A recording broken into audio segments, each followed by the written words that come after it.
अस्सलाम वालेकुम। प्रोग्राम आपकी आवाज़ के साथ मैं हूं सैयद अदनान नूर। रेडियो आवाज़ के सामीन हमारे इस प्रोग्राम को रेडियो आवाज़ 105 जंग पर सुन सकेंगे, जबकि हमारे सोशल मीडिया के नाजरीन इसे हमारे ऑफिशियल पेजेस पर देख रहे हैं। नाजरीन और सामीन, मेरी हमेशा कोशिश हुई कि आपकी मुलाकात ऐसी शख्सियात से करवाई जाए जिनका बराह रास्त आपसे कहीं ना कहीं ताल्लुक़ हो। तो आज भी ऐसी ही शख्सियत मेरे साथ तशरीफ़ रखते हैं और आप अक्सर देखते हैं कि हम लोग शिकायत कर रहे होते हैं सरकारी अफसरान की, और मुख्तलिफ़ कामों के हवाले से भी हम इदारों की शिकायत करते हैं, लेकिन हमें असल में पता नहीं होता कि हमने जाना किसके पास है। अक्सर लोग एंटी करप्शन के पास चले जाते हैं, कुछ कहते हैं आजकल नैब की बड़ी बातें चल रही होती हैं, लेकिन एक इदारा ऐसा भी है कि आज जो मैं मुलाकात करवाने जा रहा हूँ कि यहाँ भी आपके मसाइल हल होते हैं। जंग के बहुत से लोगों के यहाँ मसाइल हल हुए हैं और उन शिकायत पर फौरी एक्शन हुआ है। तो मेरी मुराद यहाँ सूबाई मुत्तसिब साहब का यहाँ ऑफ़िस है। उनके एडवाइज़र मोहम्मद हसन रिजवी साहब आज हमारे साथ हैं। इन्हें अपने प्रोग्राम में खुशामदीद कहता हूँ और बहुत से सवालात आज इनसे होंगे। अस्सलाम वालेकुम सर। वालेकुम सलाम। अदनान साहब, मैं आपका शुक्रिया अदा करता हूँ कि आपने रेडियो आवाज़ पे दावत दी, और ये हमारे मुत्तसिब साहब की ये पॉलिसी भी है कि आवाम के साथ ज़्यादा से ज़्यादा रब्ता रखा जाए, ताकि हमारे एक तो अदारे के बारे में उनको पता चले, और उनको बजाय थाने कचहरियों के चक्करों के बार बार पढ़ने के उनको इस बात का इल्म हो सके, क्योंकि एक ऐसा अदारा भी है जो कि बग़ैर किसी उनके ख़र्चा हुए और तेज़ी के साथ और सस्ता इंसाफ उनको दिलवा सके। अच्छा, यही बात हम जानना चाह रहे थे। लोग यहाँ जो आदत है ना जी, उठाते हैं दरख्वास्त थाने में, उठाते हैं दरख्वास्त कचहरी में पहुँच जाते हैं, लेकिन असल में पता नहीं है कि आपका जो इदारा है सूबाई मुत्तसिब का, आप जहाँ झंग में बैठे हैं, एडवाइज़र हैं उनके, तो आप किस किस्म की शिकायत सुनते हैं? इदारों के रिलेटेड सुनते हैं, बंदों के रिलेटेड सुनते हैं? हमें आज इस प्रोग्राम के ज़रिए मैं चाहता हूँ कि हमारे जो नाजरीन हैं उन्हें ये पता चल सके कि बेसिकली आपके इदारे का रोल क्या है। अदनान साहब, सूबाई मुत्तसिब का अदारा आज से तकरीबन 25 साल पहले 1996 में कायम हुआ था। पहले ये सिर्फ़ सूबाई लेवल पे दफ्तर था इसका, तो सारे पंजाब से दरख्वास्तें सबको लाहौर आना पड़ता था। अच्छा। डेरा गाजी खान अटक से लेकर सबको लाहौर आना पड़ता था। लेकिन कुछ अर्सा पहले ये महसूस किया गया, और इसकी अफादियत को देखते हुए हुकूमत ने भी फ़ैसला किया, और हमारे अदारे ने भी, जो एक आइनी और कानूनी अदारा है, हमें एक्ट ऑफ पार्लियामेंट के तहत ये कायम हुआ हुआ है, बाकायदा 1997 का हमारा एक्ट है, हमारे अपने रूल्स रेगुलेशन सब बने हुए हैं। तो हमने ये महसूस किया कि हम जो इंसाफ का जो है उसको अवाम की दहलीज तक लेके जाएँ।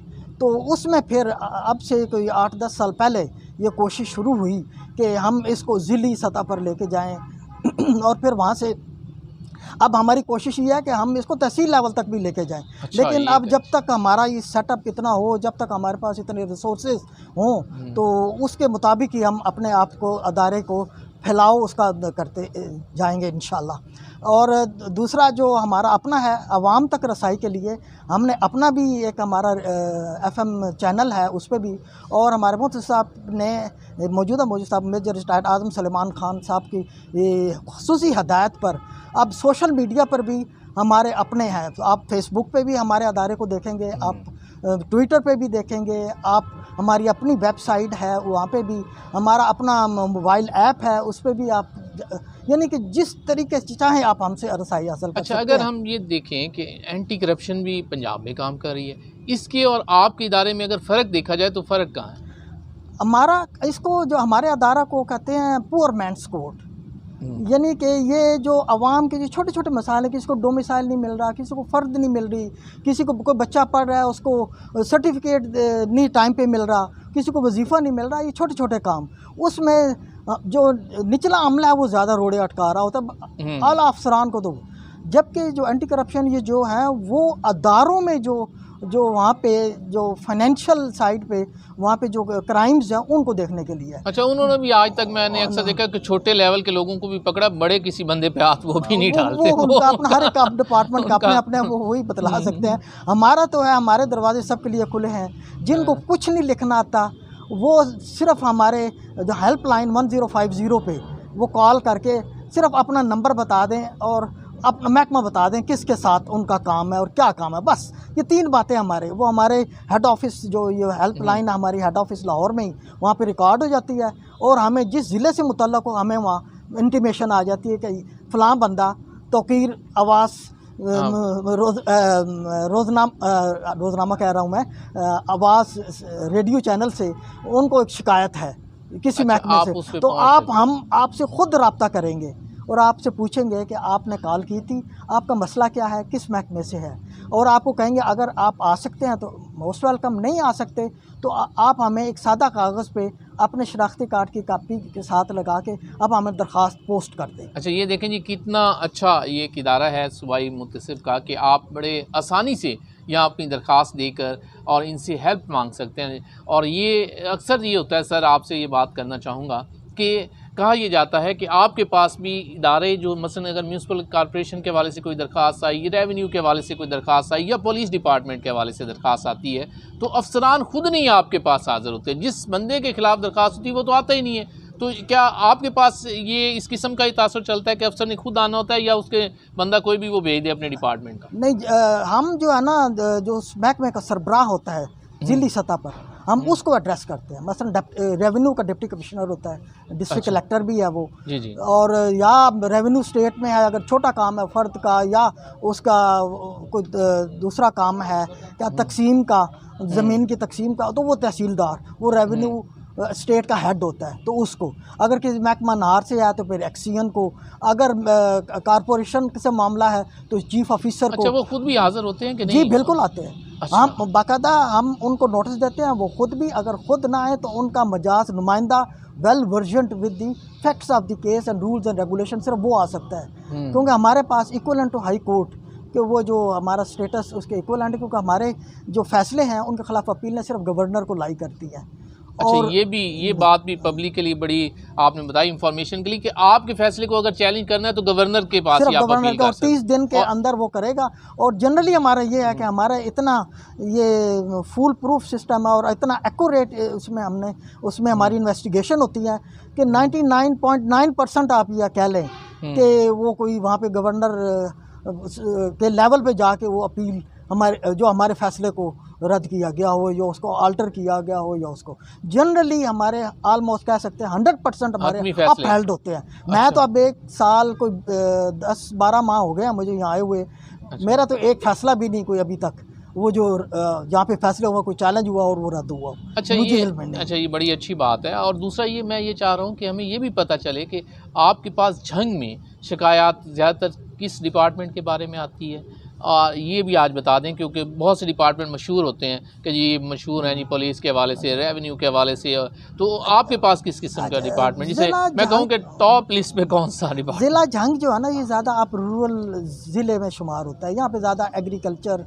ज़्यादा ये है, क्योंकि इंडस्ट्री या दूसरे एंटरप्रेन्योर और बिजनेस एंटरप्रेन्योर इतने नहीं हैं, लेकिन ज़्यादातर वो एग्रो बेस्ड है ये ज़िला, तो इसमें ज़्यादातर रेवेन्यू के मामलात आते हैं। अच्छा। और जो शहरी हदूद है वहाँ पे शहर के मसाइल हर किसी को होता है, मसला गली कूचे का मसला होता है, गली की सफाई नहीं हो रही, गटर बंद हो गया, फलाना हो गया, तो म्यूनसिपल कमेटी या ज़िला कौंसिल के ख़िलाफ़ दरख्वास्तें आती हैं। तो अच्छा। जनरली इस किस्म, लेकिन ज़्यादातर जो है ना टॉप पे वो रेवेन्यू ही है, उनके मसाइल ज़्यादा हैं जंग में। अच्छा, दूसरा एक और बात आ रही है कि आपका झंग में ऑफिस काफ़ी अरसे से मौजूद है, क्या प्रॉपर आपकी कोई अलहदा बिल्डिंग भी बनने जा रही है? क्योंकि लोग तो कहते हैं कि इनका अपना ऑफिस भी नहीं है, तो क्या आपका अपना ऑफिस बनने जा रहा है?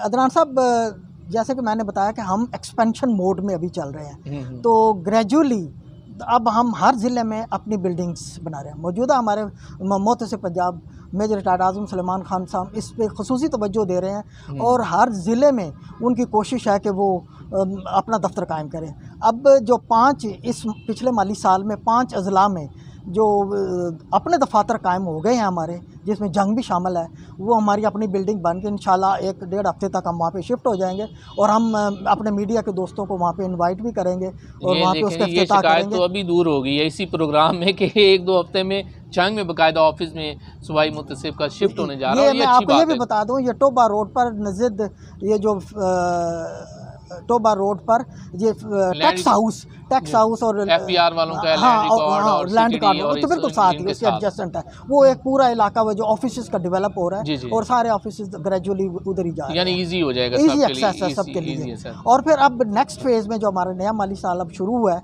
तो उसमें 8 नए ज़िलों में, जिनमें टोबा टैक्सिंग, क्योंकि मेरे पास हर एडवाइज़र के पास 2-2 ज़िले हैं, लेकिन टोबे का भी चार्ज मेरे पास ही है, लेकिन वहाँ अभी हर ज़िले में हमारा ऑफिस है, लेकिन 2-2 ज़िलों का एक एडवाइज़र है।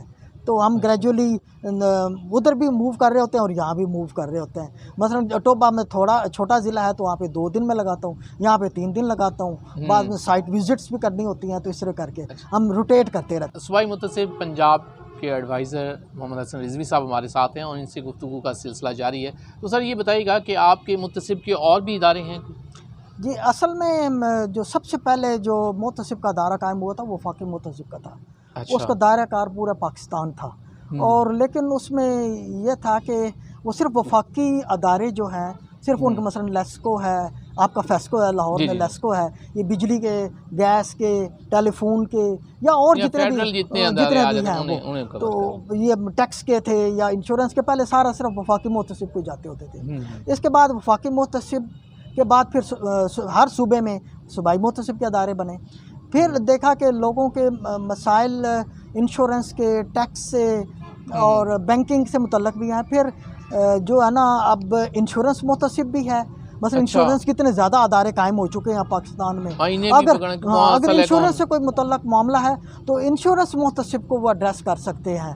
अच्छा। अगर कोई इसका लेन देन में कोई मामला हो और वो इंश्योरेंस कंपनी आपका क्लेम ना टाइम कोई किसी बंदे को दे रही हो, तो वो जो इंश्योरेंस मुतसिब, इस तरह टैक्स से मुतल्लक हो तो टैक्स मुतसिब का अदारा है।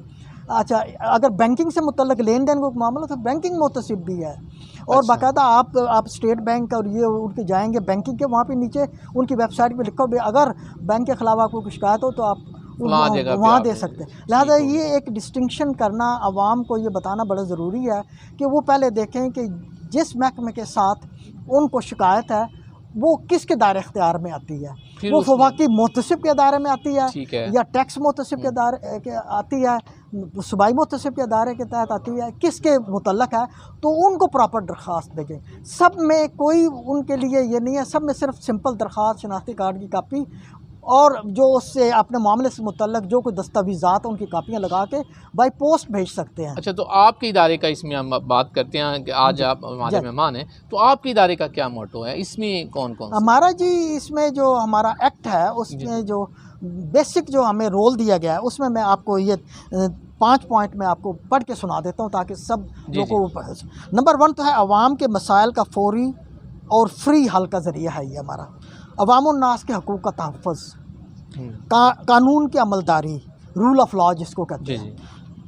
बद इंतज़ामी के बायस अफराद के साथ की जाने वाली बेज़ाब्तियों की तशख़ीस और उसका अज़ाला, और फिर आखिर में बदउनवानियों का बायस बनने वाले अवामल का तदारुक। यानी ये 5 मेन है जिन पे हमारे जो मेन ये रोल है, इसमें वो लाई करनी चाहिए उसकी एप्लीकेशन। अच्छा, आप मुझे ये बताएं कि मसलन आप 1 साल की अगर मैं आपसे कारकर्दगी पूछूं कि झंग ऑफिस की कारकर्दगी क्या है, कितने लोगों के ख़िलाफ़ आपने एक्शन लिया, कितनी कोई रिकवरी हुई, कितनी शिकायत आपके पास आई, तो उनका हल कितने का हो गया, या कहीं वो तरीक़ पे तरीक़ वाला सिलसिला ना चल रहा हो? नहीं जी, हमारा जो रेगुलेशंस हैं उसमें तो 90 दिन पहले होता था, लेकिन हमारे मुतसिब साहब ने आके इसको उनका दिन नहीं, ये बहुत ज़्यादा टाइम है।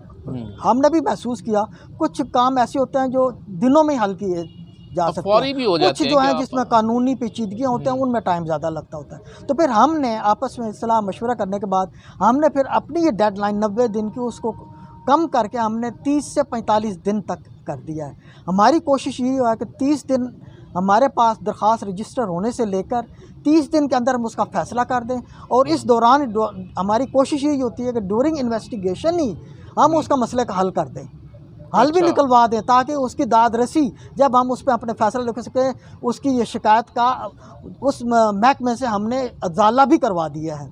अच्छा, जो जिसमें कानूनी पेचीदगी होती हैं, जिसमें रूल की इंटरप्रिटेशन उसमें ज़्यादा टाइम लगता है, उसमें फिर हम उनको डायरेक्शन दे देते हैं।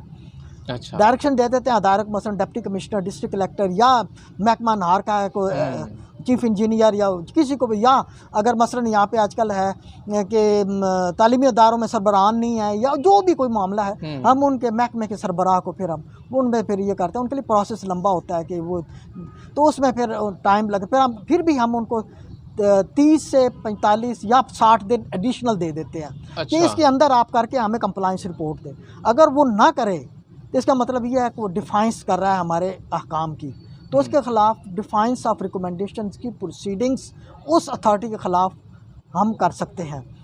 और जैसे कि अच्छा। ये जो यानी कि कहते हैं हाई कोर्ट में या दूसरे कंटेम्प्ट ऑफ कोर्ट ये का ये हाथ, इसी तरह हमारे पास डिफाइंस ऑफ रिकमेंडेशंस के हमारे पास इख्तियार है। मुहतसिब साहब उसको उसके ख़िलाफ़ हम उस अथॉरिटी के ख़िलाफ़ कार्रवाई कर सकते हैं जो हमारे छान फटक करने के बाद मामले में हमने एक फ़ैसला दिया है उस पर फिर भी अमल न करें, जिसका मतलब उसमें तो उसके ख़िलाफ़ हम वो डिसिप्लिनरी प्रोसीडिंग्स और ये दूसरी कार्रवाई भी उसके ख़िलाफ़ हो सकती है।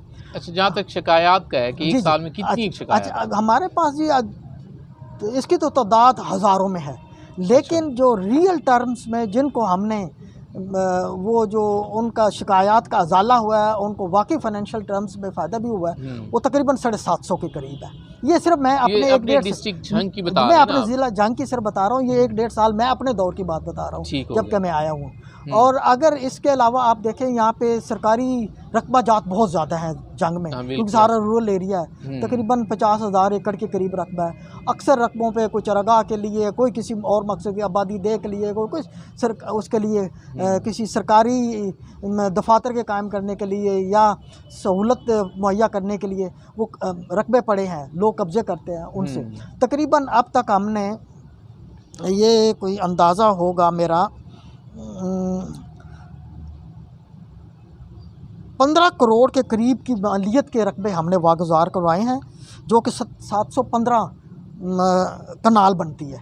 अच्छा, जिन लोगों ने आपसे रब्ता किया, अक्सर लोगों को पता ही नहीं होता ना कि वो आपके पास आते नहीं है। रेवेन्यू के मामला अक्सर वो देखते हैं तहसीलदार के पास जाने हैं या हमने ज़्यादा से ज़्यादा डीसी तक लोग खुद बताते हैं कि जनाब वहाँ पे सरकारी रकबा है और वहाँ पे कब्जा कर रहे हैं, और वहाँ पे जो रेवेन्यू के लोअर स्टाफ है वो उसको कॉग्निजेंस नहीं ले रहा, उस पर कोई उस पर तहफ़्फ़ुज़ नहीं कर रहा था। हम उस खिलाफ करते हैं, हम तहकीक करते हैं और पता चलता है, रेवेन्यू रिकॉर्ड मंगवाते हैं, खुद जाके हम विज़िट भी करते हैं, देखते हैं। अच्छा। हाँ जी, वहाँ पे है। तो आप ये देखें 700 इस अरसे में, सिर्फ इस अरसे में 1-1.5 साल के अरसे में हमने 715 कनाल, जिसकी मार्केट वैल्यू 15 करोड़ बनती है। अच्छा, ये गवर्नमेंट के हैंड ओवर, हाँ, यानी कि हमने रिट्रीव करके तो उन रेवेन्यू वालों के हवाले किया है, उनकी गिराइयाँ बाकायदा वो तामीरात जो हुई थी गिरा के खाली करवा के दिया, इसको जो बेस्ट यूज़ हुकूमत समझे या ये ज़िली इंतज़ामिया समझे उसका करे। इसके अलावा जी एक और चीज़ में, हमारे सरकारी मुलाजमीन जो रिटायर हो जाते हैं, फौत भी हो जाते हैं, उनके पास मानदगान का कोई वाली वारिस नहीं होता,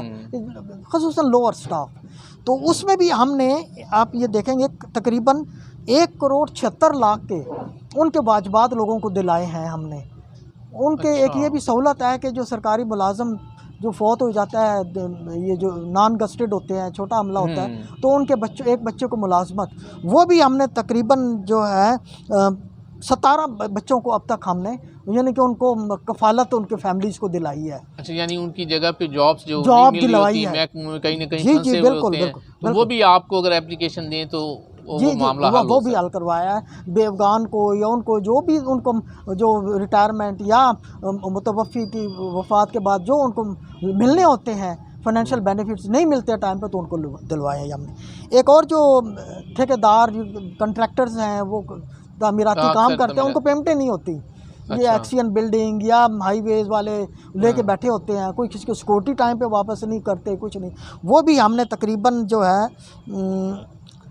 59 लाख की ये उनको वापसी करवाई है। अच्छा, उनकी रिकवरी करवा दी ना आपने? उनको वापस, उनका हक था, उनको वापस दिलवाया है। इदारों में फंसे हुए, इदारों में फंसे उनको वापस दिलवाया है, उनका हक दिलवाया है। फिर आप देखें ये यहाँ पे शुगर मिल्स हैं, किसान बेचारे पिसे रहते हैं, आपको ये बड़ी शिकायत आपके पास भी आती है मीडिया वालों के पास। तो अक्सर अब ये सीजन आने वाला है, जैसे आने वाला है, तो उनकी पेमेंटें फंसनी है, तो मैंने ये पिछले हमने सूबाई मुतसिब के अदारे ने आपके पिछले सीज़न में ये को 2 करोड़ 16 लाख की पेमेंटें करवाई हैं। ये आपकी सिर्फ 2 शुगर मिल्स, एक तो ये आपके इधर आपके बैक पे है और एक इधर है, एक ही ग्रुप पे है, एक ही ग्रुप की, वो सिर्फ 2 मिलों से हमने इतने 2 करोड़ की पेमेंटें कराई हैं। अच्छा जी, इसके अलावा और अगर हम बात करें तो ये जो सरकारी ज़मीनें सरकार डेवलपमेंट के कामों पे एक्वायर करती है। हाँ, आपने जंग के बाईपास बनते हैं देखे होंगे, ज़मीन लोग एक्वायर कर लेते हैं लैंड रेवेन्यू एक्ट के तहत, तो उनकी अदायगियाँ नहीं होती।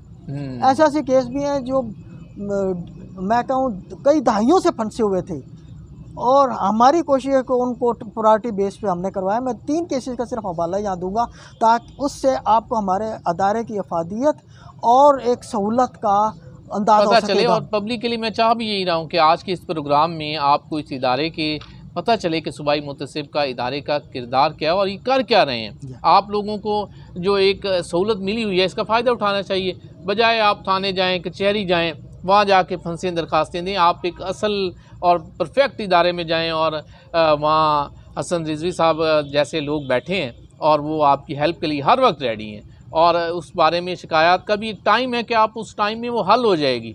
बाकी आप देखें कि बहुत से ऐसे इदारे हैं कि जहां आप जाते हैं किसी के ख़िलाफ़ एप्लीकेशन देते हैं तो एप्लीकेशन मिलती ही नहीं है ऐसे होता रहता है जी, सालों पता ही नहीं चलता कि एप्लीकेशन गई किधर है। तो आपके यहाँ तो एक टाइम लिमिट है कि इतने आपको रिज़ल्ट मिल जाना है। हमारा जी हमारा ओपी हमारा जो है ना सिस्टम है बाकायदा, वो कंप्लेंट मैनेजमेंट इंफॉर्मेशन सिस्टम। अच्छा। वो जब भी कोई होगी हमारी जो ही दरख्वास्त आएगी सबसे पहले ये होगा कि हम उस पर कंप्लेंट नंबर और वो कंप्यूटर में ऐड हो गई तो हमारे जो कोई भी बंदा पूरे पंजाब में कहीं भी बैठ के वो उसको देख सकता है कि जंग में कोई कंप्लेंट हुई है। और उसमें हमारा हेड ऑफिस भी हमारी मॉनिटरिंग कर रहा है, ऑनलाइन हमारी मॉनिटरिंग हो रही है वहाँ पे। जो हमारे एडवाइज़र बैठे हैं, मुतसिब बैठे हैं, रजिस्ट्रार बैठे हैं, हमारे सेक्रेटरी हैं महकमे के, वो हमारी मॉनिटरिंग वहाँ बैठ के हाँ जी शिकायत दर्ज हो गई है। अच्छा। और उसको यानी कि हमारा फिर वो स्टॉप वॉच शुरू हो जाती है 30 दिन की, और वो उसकी फिर SMS उसके मोबाइल पे भी जाती है। दूसरी खूबी ये है हम नोटिस निकालते हैं एजेंसी को, उसके भी उसको इंटीमेशन जाती है। लें जी, यहाँ एक ब्रेक लेते हैं और ब्रेक के बाद फिर वापस आएंगे प्रोग्राम आपकी आवाज़।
वेलकम बैक नाज़रीन, प्रोग्राम आपकी आवाज़ के साथ मैं हूं आपका मेज़बान सईद अदनान नूर। और आज हमारे यहाँ गेस्ट हैं सेट पे 12 रेस्टोरेंट के सूबाई मुतसिब पंजाब के एडवाइज़र मोहम्मद हसन रिजवी साहब। तो इनसे जानते हैं कि इन्हें यहाँ का जो इन्वायरमेंट है वो कैसे लगा है और ये रेस्टोरेंट का जो टेस्ट है, इसकी सर्विस है, इस हवाले से कि इनका ये कहना है कि पहली दफ़ा ये आए हैं, लेकिन इनसे आज जानते हैं कि लगा कैसा है।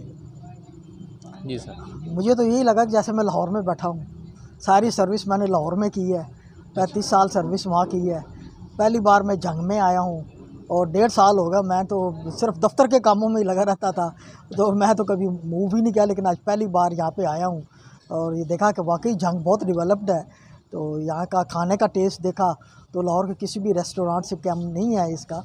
और इन्वायरमेंट इतना प्यारा है, रात का मंज़र है और सारा आप रूफ़ टॉप पे जंग का सारा झलक देख सकते हैं और मुझे बहुत अच्छा लग रहा है। मौसम बहुत अच्छा है और यहाँ के वैसे फील बड़ा अच्छा हो रहा होता है कि एनवायरनमेंट पे बड़ा डिपेंड कर रहा है। खाना भी इसी हिसाब से, खाना बहुत अच्छा, खाना बहुत टेस्टी था। बिल्कुल जी। अब बात करते हैं हम इनसे कि सूबाई मुतसिब का जो इदारा है, इस हवाले से ये नेक्स्ट इनकी क्या प्लानिंग है और इसमें जो शिकायत फौरी अगर कोई इन तक अप्रोच करना चाहे तो उसका तरीक़ाकार क्या है। एक तो इन्होंने बता दिया एप्लीकेशन है, एक कुछ होते हैं लोग दरख्वास्त नहीं देना चाह रहे होते, डर रहे होते हैं, खौफ होता है, तो इस हवाले से इनके पास कोई ऐसा तरीका कि वो बंदा खुद नहीं आ सकता तो क्या कर सकते हैं इसमें। जैसे पहले भी मैंने कहा कि अब हम डिजिटलाइजेशन का दौर में है, तो इसमें हमने हर तरह की सहूलत उनको दे दी है।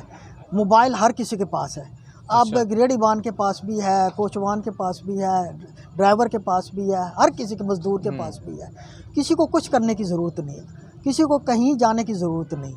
हमें वो सिंपल जो भी उसकी शिकायत है किसी महकमे के, सूबाई महकमा, सूबाई महकमे के किसी के साथ उसको शिकायत है तो वो 1050 जो हमारा यूनिवर्सल नंबर है उस पर कॉल कर दे। और अपना मोबाइल नंबर दे दे और महकमे का नाम बता दे, तो हमारा वो जो सेंट्रलाइज सिस्टम वहाँ पे उसकी सारा रिकॉर्डिंग हो जाएगी और उसकी जो फिर हमें जिस ज़िला से वो कॉल आई होगी हमारे हेड ऑफिस में, वो उस ज़िले के एडवाइज़र को कन्वे हो जाएगी। उस बंदे का आना ज़रूरी नहीं है। अक्सर ऐसे होता है कि लोग दरख्वास्तबाजी में इसलिए नहीं जाते, वो कहते हैं यार मुँह मत्थे लगना है तो क्यों असी दरख्वास्त दी, तो लोग लगते ही नहीं है इस चक्कर में। नहीं, हमने बिल्कुल जो भी दरवाजे खुले हैं, कोई हमने उसके लिए नहीं, किसी को लिखना नहीं आता तो हम उसको कागज़ और कलम भी अपना देते हैं। अगर वो लिख नहीं सकता तो हमारा क्लर्क जो है वो उसको दरख्वास्त भी उसकी ज़ुबानी उससे सुन के तो तहरीर करता है, शिकायत भी तहरीर करते हैं हम उसकी। आपके क्लर्क से याद आया कि अक्सर सुना है कि आपके जो मामला जहां आप तक पहुंचते हैं, आपके नीचे कहीं एप्लीकेशन क्लर्क की वाली लाइन में आती है तो बहुत से मामला तो वहीं क्लियर हो जाते हैं। ये हकीकत है कि लोग खौफ से ही क्लियर करवा जाते हैं। नहीं, ये बात नहीं है। एक्चुअली वो उनका मुतसब दफ्तर में आना, किसी का वहाँ तक अप्रोच कर लेना, वही एक। बल्कि अब तो लोग ये कहते हैं अच्छा फिर तुसी नहीं कर दे, मैं पंजाबी में आपने बात किया, अगर नहीं कर दे तो फिर जानने मुतसिब दे दफ्तर। हाँ, तो ये भी एक है। तो ये भी मैसेज एक हमारा इतना हर अदारे में पहुंचा हुआ है, अच्छा फिर नहीं तुसी काम कर दे मुतसिब दफ्तर जानने हैं। तो फिर वाकई वो जब लोग आते हैं और यहाँ पे देखते हैं कि उनको कुछ नहीं, तो वो सिंपल एक हम ही दरख्वास्त भी लिख के वहीं पे रजिस्टर करेंगे कंप्यूटर पे और उसको स्लिप जारी कर देंगे, ये आपकी दरख्वास्त रजिस्टर हो गया। उसके मोबाइल नंबर होगा उसका, उस पर उसकी कॉल। अगर उसके पास मोबाइल भी नहीं है, कहेंगे कि अपने अजीज़ किसी का मोबाइल नंबर दे दो, उसके सिर्फ एक शनाख्ती कार्ड की कापी हम लेते हैं और एक वहाँ से बयानी हल्फी उससे लेते हैं अपने ही, वहीं पे हमारे सादा कागज़ पे कि ये केस उसने किसी अदालत में नहीं किया हुआ। अच्छा सर, कुछ लोग वैसे दरखास्त होते हैं, फेक एप्लीकेशंस किसी के खिलाफ भी दे देते हैं, तो उसे आप किस तरह गैस करते हैं? मसलन कुछ लोगों को वैसे ही दरखास्ती कहा जाता है कि उनका काम ही दरखास्तें देना है, तो ये आप कैसे चेक करते हैं कि ऐसे लोग जो, ये भी एक माफिया है जो सिर्फ दरखास्तें देते हैं लोगों के खिलाफ, तो इनके खिलाफ आप वो जब अगर बंदा को खुद हमारे पास आ गया हो तो उसे हम थोड़ा ज़ुबानी उसको, जैसे अब हम बातचीत कर रहे हैं, ऐसे बातचीत से अंदाज़ा हो जाता है कि ये उसे पूछ रहे थे आपको कोई डॉक्यूमेंट है जिसे आप साबित करती है मैं फ़र्द मलकियत, मैं 2 मरले का मालिक हूँ, तो है आपके पास ऐसा सबूत कोई बता दो, या कोई ऐसा हिंट दे दो जिससे हमें पता चल जाए। उसी से पता चल जाएगा। अगर कोई ऐसा तंग करने वाला होगा या शरीके में किसी को नीचा दिखाना चाह रहा होगा, वो पता चल जाता है। लेकिन जनरली जो हमारे पास आते हैं वो वाकई जेन्युइन केस होते हैं और वो वाकई और ज़माने के सताए हुए लोग होते हैं। तो हमारी कोशिश होती है कि उनको खाली हाथ ना भेजें, उनकी दाद रसी करके भेजें। आखिर में मैं चाहूँगा कि हमारे इस प्रोग्राम के ज़रिए आप जंग के लोगों को क्या पैगाम दें?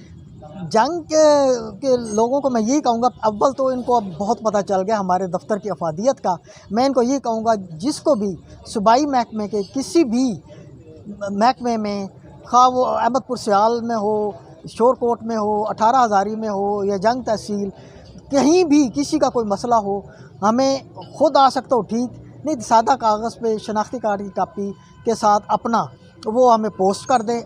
हमारा दफ्तर ज़िला कौंसिल बिल्डिंग में है, यहाँ पे कर दे, नहीं तो हमारी 1050 पे कॉल कर दे और अपना मोबाइल नंबर दे दे, हम उससे ख़ुद रब्ता करेंगे। उसकी तरफ से हम कंप्यूटर पे उसकी जो कंप्लेंट है खुद ही दर्ज करेंगे और उसका प्रिंट आउट लेके हम उसकी कंप्लेंट को उसको ट्रीट करते हो, उस पर कार्रवाई शुरू कर देंगे, उसको काम करेंगे। बहुत शुक्रिया सर, आज आपने अपने कीमती वक्त में से हमारे इस प्रोग्राम के लिए हमें वक्त दिया, हम आपके इंतहाई मशकूर रहेंगे। जी नाज़रीन और सामीन, हमने आज कोशिश की कि सूबाई मुतसिब इदारे के हवाले से आप तक इंफॉर्मेशन पहुंचाई जाए और इस तरीक़ाकार तक आपको आगाही दी जाए कि किस तरह आप एप्लीकेशन दे सकते हैं। और उसके बाद जो सूबाई मुतसिब जंग में जो इनके एडवाइज़र हसन रिजवी साहब काम कर रहे हैं, उनकी कारकर्दगी पर भी हमने एक नज़र डाली और वो आपके सामने है कि उन्होंने बड़ी अच्छी रिकवरी की है और वो बता रहे हैं कि लोगों को पेमेंटें लेकर दी, फिर उसके बाद ज़मीन वागुजार करवा के दी, तो ऐसे ऑफिसर्स की ज़रूरत रहती है। इसके साथ ही अपने मेज़बान सैयद अदनान को इजाज़त दीजिए। अल्लाह ने के बाद।